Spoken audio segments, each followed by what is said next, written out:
As I think most of you know, the week before last, all of the priests of our diocese were with our bishop at our annual convocation in Hunt Valley, and it was a great week of fraternity and listening to presentations and talks and of prayer as we celebrated Mass each day with our bishop.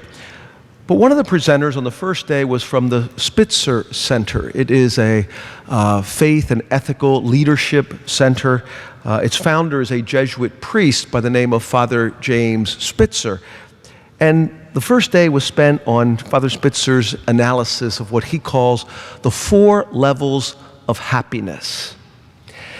And it's a modern exposition of what St. Thomas Aquinas taught and the Church has always taught, but he categorized it in a deep way that we're meant to move through the first 2 levels of happiness that are so easy for us. The first level, the satisfaction of our most basic material wants that can give us happiness. The second level, a kind of achievement of ego when we succeed in something, that gives us happiness. And those are good, but oftentimes they will be short-lived and fleeting.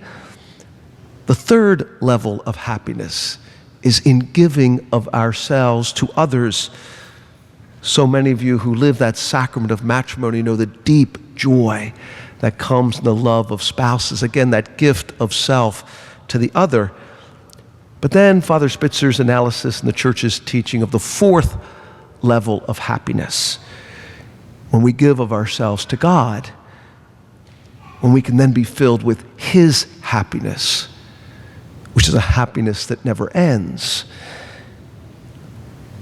I think it was coincidental and providential that this seems to me to be the precise theme of our readings today. Our first reading recounts that encounter between the prophet Elijah and the widow of Zarephath.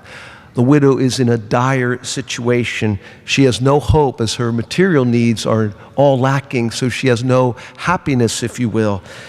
And she encounters the prophet who has been sent to save her. Her situation is something that I think all of us can associate with in an even admittedly less dramatic way. Each day we maybe try to accomplish things and we don't get them done. We don't think we have enough things that we need. And then another demand is placed upon us. And so that happens to the widow. And she reacts as we would, with a kind of hopelessness and resignation.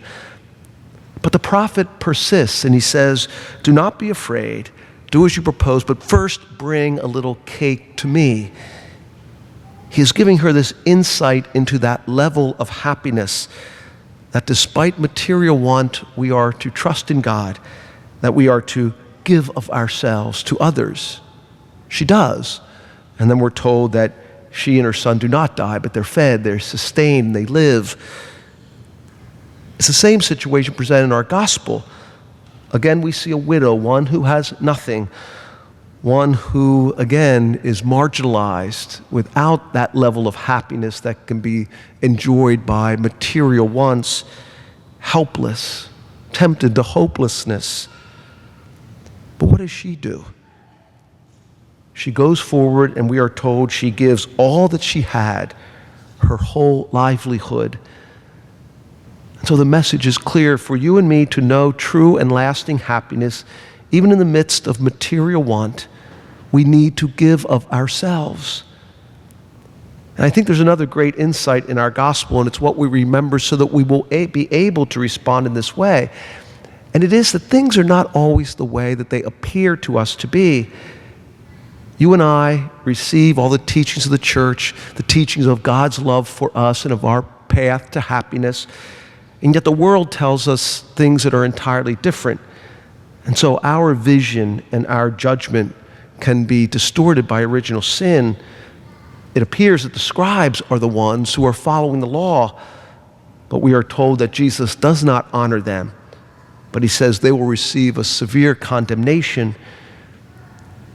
And so we know that true and lasting happiness can be so elusive for us, and it's easy for us to become discouraged and overwhelmed.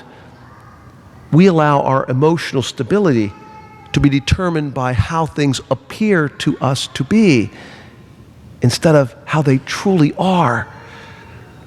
Psalm 146 that we sang today, the responsorial psalm, the words of that are so profound. The Lord keeps faith forever.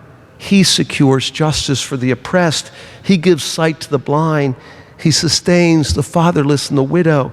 He shall reign forever.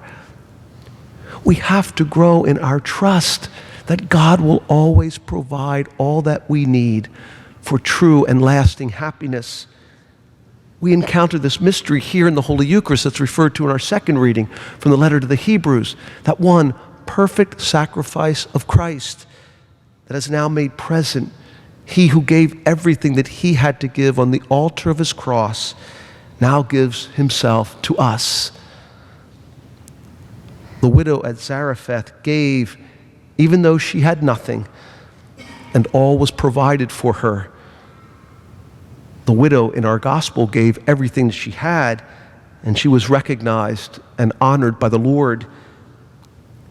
May we too, in the midst of all the adversity that is ours each day, come to know and experience what the church has taught and what the Father Spitzer categorized in those 4 levels of happiness.